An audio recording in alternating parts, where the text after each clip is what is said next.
Hello, anatomy colleagues. We have finally reached synovial joints, and we'll spend quite a bit of time on this area. So in this video, we're going to focus on structures that are common to all synovial joints, and then we'll spend the last portion of this lecture focused on some accessory structures that you'll find in some of the more complex joints. So let's get started. There are going to be two learning objectives to work through. Please keep these in mind as we continue our discussion. You want to try to answer these in your own words at the end of the lecture. The major difference between synovial joints and the other types, so those fibrous and cartilaginous joints, is that there is a space in between the articulating bones, and that's called the synovial or the articular cavity. And this space is important in allowing synovial joints to be freely movable. Remember how I mentioned in a previous video that there are functional classifications of joints too? Well, a freely movable joint is called a diarthrosis or diarthrosis. So all synovial joints are diarthrosis functionally. Now, freely movable sounds great, but with more mobility comes less stability. And with less stability, you have more injuries. And that's why synovial joints are more often discussed than other joints. That and the fact that there's just more synovial joints in the body than the other types. There are four structures that are common to all synovial joints. These include the synovial or the articular cavity. That's what I keep talking about. Then we're going to have the articular capsule, which is what's actually connecting the bones. All synovial joints will have synovial fluid, which is going to be held within the synovial cavity. And last but not least, there is articular cartilage. So yes, there is cartilage in a synovial joint, but this is not the tissue that's actually connecting the bones. So these are not cartilaginous joints. We will discuss the functions of this cartilage in a moment. But we're going to start with that synovial or articular cavity. That's going to be the space between bones. Now, it is important to note that this is not a giant space. So many illustrations, like the one on the right, show a cartoonish amount of space between the bones, mainly to highlight its existence, but it is really not that big by any stretch of the imagination. This cavity is surrounded by the articular capsule on the sides and the bone also in between. And the cavity has a thin film of synovial fluid within, and this space is what is allowing movement to occur at these joints. The articular capsule is the connective tissue that is actually connecting the bones. Importantly, though, it envelops it. So it's going to be on the sides. It is not a solid sheet between the bones. So you remember you have that space there, which is important for the movement. The capsule is composed of two layers, and they're going to have different functions. So let's talk about each one, starting with the fibrous membrane.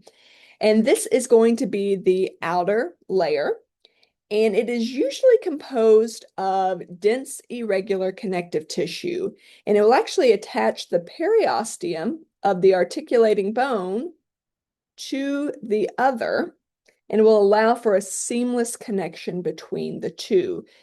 In other words, it really can be thought of as a thickened continuation of the periosteum between the articulating bones. But also importantly, there are often ligaments and occasionally tendons that will either blend with the capsule or be very closely associated to serve as reinforcement. Outer layers of many structures in the body are there to protect, but this fibrous membrane also allows for flexibility to permit movement. It actually has a relatively good tensile strength, and remember, tensile strength is that resistance to stretching, so it helps prevent the bones from displacing or dislocating. And one of the main questions I get asked when teaching musculoskeletal concepts is, what is double jointedness? Well, I'm here to say it is not someone with extra joints, as its name would suggest, but rather these individuals will have greater flexibility in their articular capsules or their ligaments or both, and that will allow for an increased range of motion. But as I mentioned earlier, with increased mobility comes decreased stability, so may be prone to increased incidence of injury. Let's discuss the inner portion of the synovial capsule, and that's going to be the synovial membrane. That's highlighted in orange here on the sides. And this layer is considerably thinner than the outer layer. It's mostly cellular with a little bit of areolar connective tissue. And it's the cells in this layer that will secrete synovial fluid into the synovial cavity. So let's discuss synovial fluid. It is an extremely, and I mean extremely, slippery fluid. And it appears clear, pale, or kind of yellowish. That's actually where it gets its name. Ov, O-V, means egg. So it's like an uncooked egg white consistency. And again, it's secreted by the synovial cells and the synovial membrane. And its composition consists of hyaluronic acid and interstitial fluid, which is filtered from blood plasma. And this composition allows for this fluid to reduce the friction, which definitely happens at joints. And it can also help with absorbing some shock. Now, we will talk a bit more about articular cartilage in a moment, but that cartilage is mostly avascular, meaning it has no or little vascular supply. So the synovial fluid is what's supplying the oxygen and nutrients to the cells in the articular cartilage, as well as removing waste from that area, mainly via phagocytic cells. When a synovial joint is immobile for a time, the viscosity of the synovial fluid increases and it makes it more gel-like. But with increased activity, that fluid will become less viscous. So that's a big benefit of a warm-up before exercise, is to decrease the viscosity of the existing synovial fluid and to stimulate the production and secretion of new synovial fluid.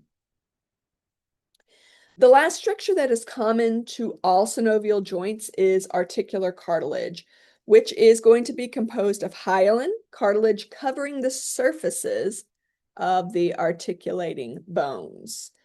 It is actually a remnant of endochondral ossification. So you remember those hyaline cartilage models that grew but was eventually replaced by bone?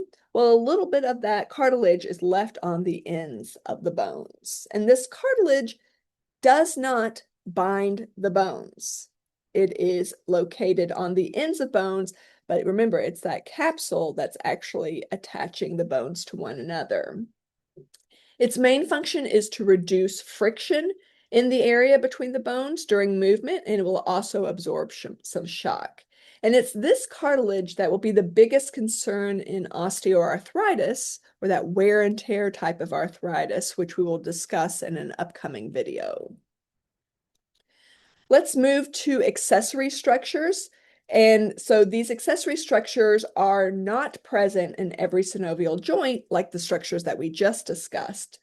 These are typically located in more complex joints, like the knee joint, which is illustrated in the image on the right. The knee joint is one of the most complex joints in the body and has a lot of accessory structures. But we're actually going to start with an accessory structure that isn't found in the knee, and that's going to be articular discs. And these discs are typically complete discs of fibrocartilage, which is how this is different from a meniscus. A meniscus is also composed of fibrocartilage. An articular disc is located within the synovial cavity. It's also not covered with synovial membrane, and its main function is to divide the synovial cavity into two separate kind of mini cavities within. And so you're probably thinking, what is the point of that?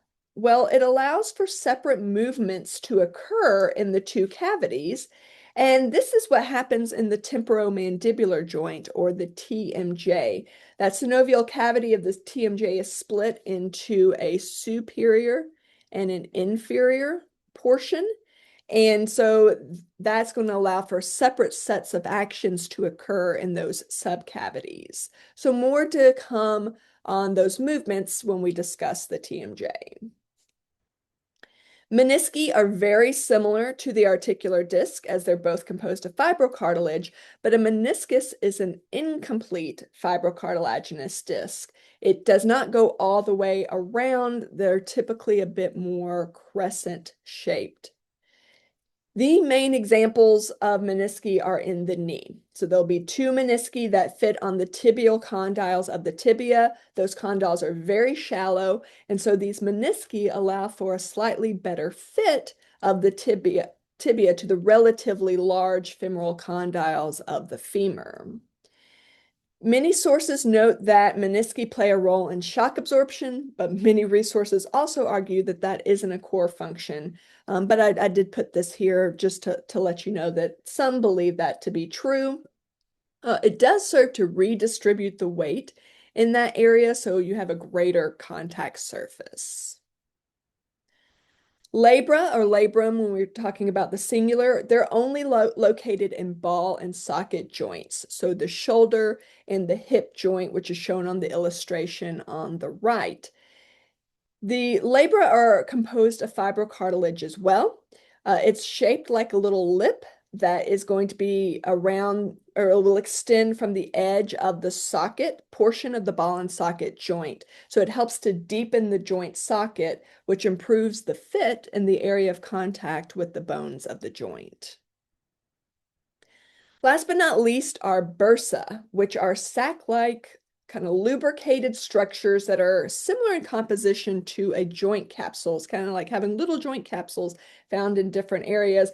But importantly, these bursae are not located in the joint, but they're going to be areas in considerable friction. So that makes sense that you're going to have bursae associated and near joints most frequently. But there can be bursae in other areas as well, like between skin and bones. Many synovial joints of the body have at least one associated bursa, and some of the more complicated joints have many bursae, like you see in the illustration on the right of the elbow joint region. You can also have what's referred to as tendon or synovial sheets, which are basically just elongations of bursa that wrap around long tendons. One of the best examples of those are those long tendons of the muscles that have their muscle bellies associated with the forearm, but the tendons actually extend to the digits. So you're going to have these long bursae that are wrapping around those tendons.